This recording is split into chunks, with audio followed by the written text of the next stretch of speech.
مشتاق ہے ہر نظر بغیر دیدار مشتاق ہے ہر نظر دونوں عالم کے سرکار آ جائیے چاندنی رات ہو اور پچھلا پہر چاندنی رات ہے اور پچھلا پہر دونوں عالم کے سرکار آ جائیے دونوں عالم کے سرکار آ جائیے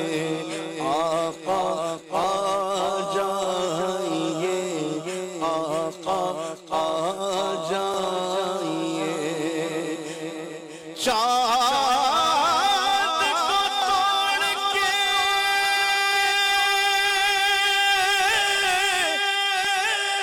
پھر جوڑنے والے آ جا ہم بھی پھوٹی ہوئی تقدیر لیے بیٹھے ہیں آقا آ جائیے آقا آ جائیے آخری وقت ہے ایک بیمار کا دل تڑپنے لگا شوق دیدار کا آخری وقت ہے ایک بیمار کا دل تڑپنے لگا شوق دیدار کا بجھ نہ جائے کہیں بجھ نہ جائے کہیں بجھ نہ جائے کہیں خدا کہ دم ہے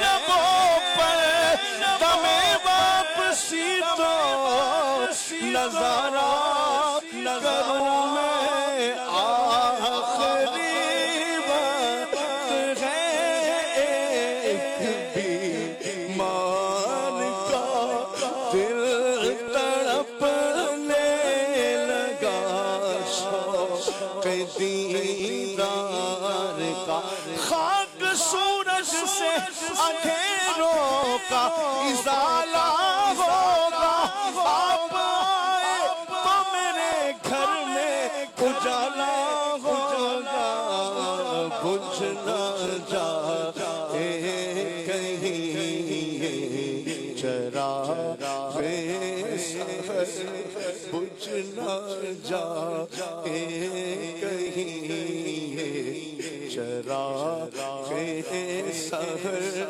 دونوں عالم کے سرکار آ جائیے کہا وہ یا رسول اللہ